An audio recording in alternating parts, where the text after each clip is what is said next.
La véritable paix par le père Bourdaloue. L'homme en était réduit à ce déplorable état d'être dans une continuelle guerre avec soi-même et de ne pouvoir se donner la paix à soi-même. Et ce qui semble bien étonnant, dans l'affreux désordre où il était, tombé par le péché, il ne lui fallait pas moins un médiateur pour le réconcilier avec lui-même que pour le réconcilier avec Dieu. Or de là je conclus que Jésus-Christ est donc, par cette même raison, le Prince et le Dieu de la paix, puisque dans le mystère de sa naissance, il nous apprend, et par les exemples qu'il nous donne, et par les leçons qu'il nous fait, le secret inestimable d'entretenir la paix avec nous-mêmes, secret que nous avons tant d'intérêt à découvrir, et qu'il nous est si important de savoir, mais qu'il n'appartient qu'à ce Dieu naissant de nous révéler.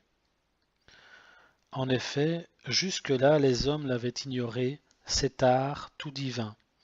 Séduits et aveuglés par le Dieu du siècle, ils s'étaient faussement persuadés que le plus sûr moyen de trouver la paix du cœur était de satisfaire ses désirs, de contenter son ambition, de rassasier sa cupidité, et pour cela d'être honoré et distingué dans le monde, de s'enrichir et de vivre dans l'abondance, de se pousser, de s'élever, de s'agrandir.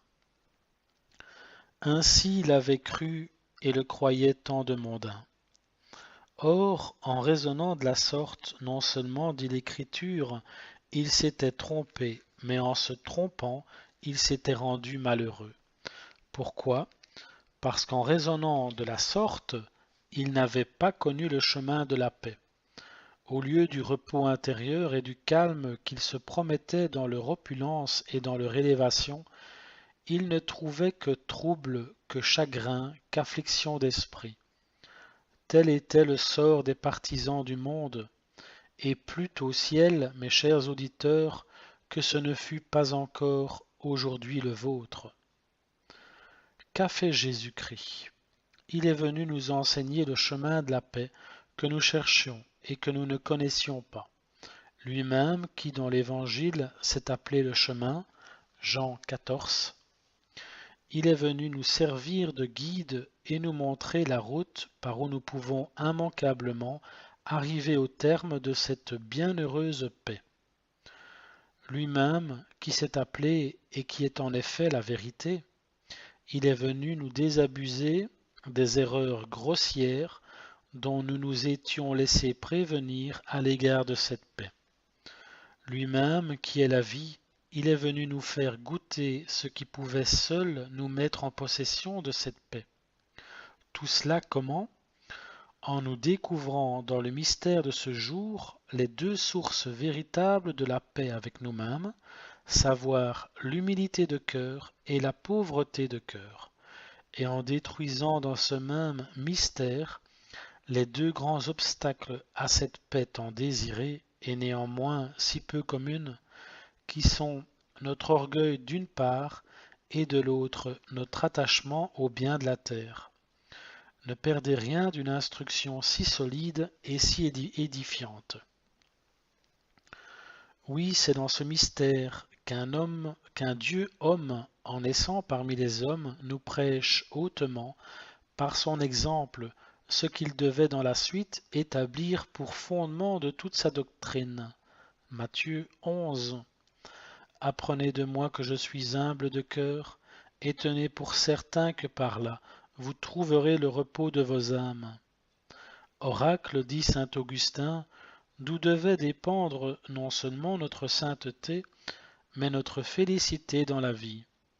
Car il est évident, mes frères, que ce qui nous empêche tous les jours de trouver ce repos de l'âme si estimable, et sans quoi tous les autres biens de la vie nous deviennent inutiles, c'est l'opposition secrète que nous avons à l'humilité chrétienne. Reconnaissons-le avec douleur et gémissons-en devant Dieu. Ce qui fait perdre si souvent la paix à notre cœur et ce qui nous met dans l'impuissance de la conserver, c'est l'orgueil, dont nous sommes remplis et qui nous enfle, cet orgueil qui nous fait croire en tant d'occasions qu'on ne nous rend pas ce qui nous est dû, qu'on n'a pas pour nous assez d'égards, qu'on ne nous considère pas autant que nous le méritons. Car de là naissent les mélancolies et les tristesses, de là les désolations et les désespoirs, de là les aigreurs et les emportements. Les tristesses quand nous nous voyons maltraités, les désespoirs quand nous nous croyons méprisés, les emportements quand nous nous prétendons insultés et outragés. Dieu prenant plaisir, dit saint Chrysostome, à punir notre orgueil par notre orgueil même, et se servant de notre amour-propre pour nous faire souffrir quand, par un excès de délicatesse et de sensibilité dont notre orgueil est le principe, nous ne voulons rien souffrir. Si nous étions humbles et humbles de cœur, nous serions à couvert de tous ces chagrins. Au milieu des contradictions et des adversités, l'humilité nous tiendrait dans une situation tranquille. Quelle injustice qu'ont pu nous faire et que l'on nous fit, l'humilité nous consolerait, l'humilité nous affermirait, l'humilité calmerait ces orages, réprimerait ces mouvements déréglés qui bouleversent une âme, si je puis ainsi m'exprimer, et qui lui causent de si grandes agitations. Ah, chrétiens, méditons bien sur ce point important. Examinons bien et demandons-nous à nous-mêmes pourquoi nous nous troublons si aisément. Pourquoi, au moindre soupçon d'un mépris souvent imaginaire, nous nous piquons si vivement? Pourquoi, sur un vain rapport d'une parole dite contre nous par imprudence et par légèreté, nous nous affligeons, nous nous alarmons, nous nous irritons? C'est la question que se faisait à lui-même le prophète royal et que peut se faire à toute heure l'homme superbe avec beaucoup plus de sujets. Pourquoi, mon âme, êtes-vous triste et d'où vient que vous me troublez? Nous n'en trouvons point d'autre raison que ce fond d'orgueil avec lequel nous sommes nés et que nous avons toujours entretenu, bien loin de travailler à le détruire. Voilà, homme du siècle qui m'écoutez, ce qui vous rend incapable de goûter cette paix, qui est de votre aveu néanmoins est, après votre salut, le souverain bien. Vous la désirez préférablement à tout, puisque vous ne désirez tout le reste que pour y parvenir. Cependant, vous n'y parvenez jamais. Ne vous en prenez qu'à vous-même, à cette ambition qui vous possède et à laquelle vous vous êtes comme livré, à cette ambition qui, malgré tant de bien dont Dieu vous a comblé dans la vie, vous empêche d'être jamais content de ce que vous êtes, et vous porte toujours à vouloir être ce que vous n'êtes pas, à cette ambition qui, par la plus monstrueuse ingratitude envers la Providence, vous fait compter pour rien tout ce que vous avez, et toujours aspirer à ce que vous n'avez pas, jusqu'à vous fatiguer pour cela sans relâche, jusqu'à vous crucifier vous-même à cette ambition qui fait naître dans votre cœur tant de basses et de honteuses jalousies, qui des prospérités d'autrui vous fait de si amers sujets de douleur, qui vous jette en de si violents transports quand on s'oppose à vos desseins, qui vous inspire de si mortelles aversions quand on traverse vos entreprises. Je le répète, et je ne puis trop fortement vous l'imprimer dans l'esprit, c'est là que le mal réside, c'en est le principe et la racine. Quand vous aurez une bonne fois renoncé à cette passion, quand, par une modération chrétienne et sage, vous saurez vous tenir dans le rang où Dieu vous a placé, quand, par une justice que vous ne vous rendez pas et qu'il faudrait vous rendre, vous reconnaîtrez que Dieu n'en a que trop fait pour vous, dès là, vous posséderez ce trésor de la paix que vous avez en vain cherché jusqu'à présent, parce que vous ne l'avez pas cherché où il est. C'est-à-dire, dès là, vous bénirez Dieu dans votre condition sans envier celle des autres. Dès là, soumis à Dieu, vous ne penserez plus qu'à vous sanctifier dans votre état, sans courir éternellement après un fantôme que vous vous figurez comme un bonheur parfait, mais dont la chimérique espérance ne sert qu'à vous tourmenter. Dès là, content de votre fortune, vous en jouirez paisiblement et avec action de grâce. Vous ne vous appliquerez qu'à en bien user, et vous ne craindrez rien autre chose que d'en faire un criminel abus. Dès là, chargé de rétablissement de vos familles, après avoir fait en chrétien tout ce qui dépendra de vous pour y pourvoir, vous vous en reposerez sur cette aimable providence, dans le sein de laquelle, comme dit l'apôtre, nous devons jeter toutes nos inquiétudes, comptant et pouvant compter avec assurance que si nous lui sommes fidèles, elle ne nous manquera pas. 1 Pierre 5. Dès là, affranchis de la servitude et de l'esclavage du monde, vous attendrez tout de Dieu. Vous ne mettrez votre appui, votre confiance qu'en Dieu. Vous entrerez dans la sainte et heureuse liberté des enfants de Dieu. Tous les nuages se dissiperont, toutes les tempêtes se calmeront, et un moment de cette paix secrète que votre orgueil a tant de fois troublé vous dédommagera bien des faux avantages où il visait et des vaines prétentions qui vous exposaient à de si fâcheux retours et à de si rudes combats. Or voilà pourquoi Jésus-Christ vous dit aujourd'hui, apprenez de moi que je suis humble de cœur. Et ne regardons pas cette humilité de cœur comme une faiblesse. Ça a été la vertu d'un Dieu. Et c'est la vertu des forts, la vertu des sages, la vertu des âmes sensées, et par-dessus tout, la vertu des élus de Dieu.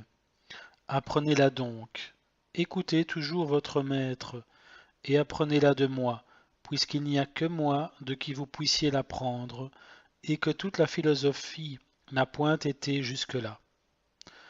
Apprenez-la de moi, qui ne suis venu que pour vous en faire des leçons, et qui, pour mieux vous la persuader, me suis humilié et anéanti moi-même.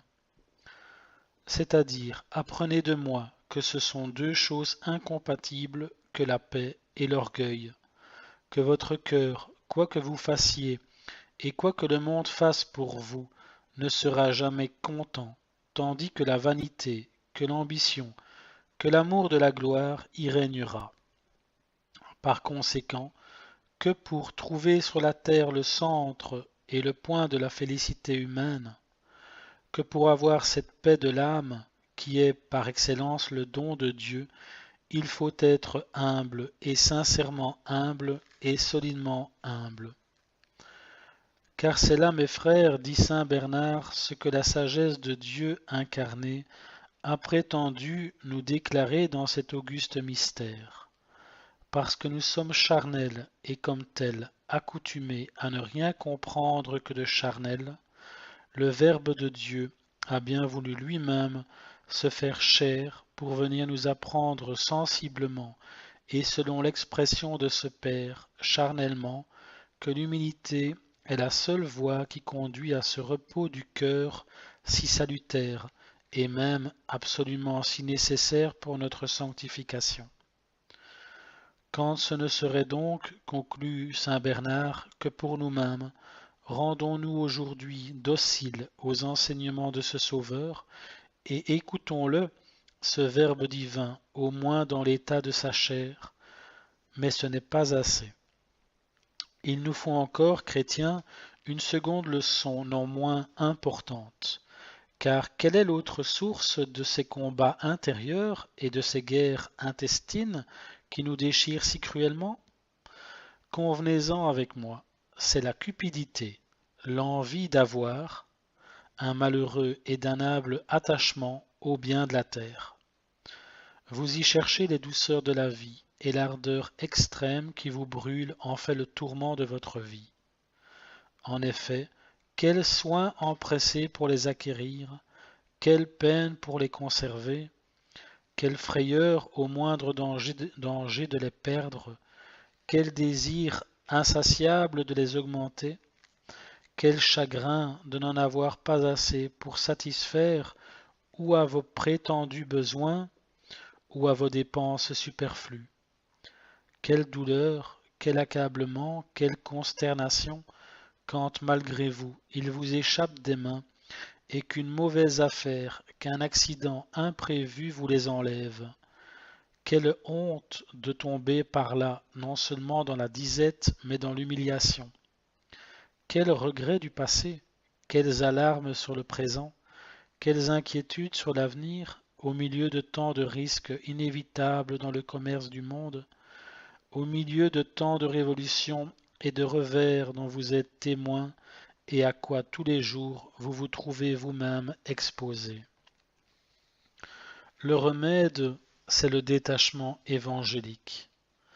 Donnez-moi un homme pauvre de cœur, rien ne sera capable de l'altérer, c'est-à-dire donnez-moi un homme vraiment détaché des biens sensibles, à quelque épreuve qu'il plaise à Dieu de le mettre, dans l'adversité comme dans la prospérité, dans l'indigence comme dans l'abondance, il jouira d'une paix profonde.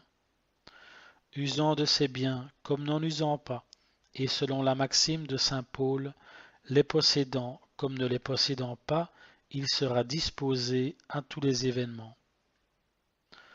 Tranquille comme Job et inébranlable au milieu des calamités du monde, il se soutiendra par la grande pensée dont ce saint homme était pénétré et qui conservait le calme dans son âme. Job 2. Si nous avons reçu les biens de la main du Seigneur, pourquoi, avec la même soumission, n'en recevrions-nous pas tous les maux? Dans les disgrâces et dans les pertes, préparé comme Job à les supporter, il dira avec lui, en Job 1, c'était le Seigneur qui me les avait donnés, c'est bien, c'est lui qui me les a ôtés. Il ne m'est rien arrivé que ce qu'il a voulu, que son nom soit à jamais béni. Heureux état, solide et ferme soutien, ressource contre les malheurs de la vie, toujours prête et qui ne peut jamais manquer.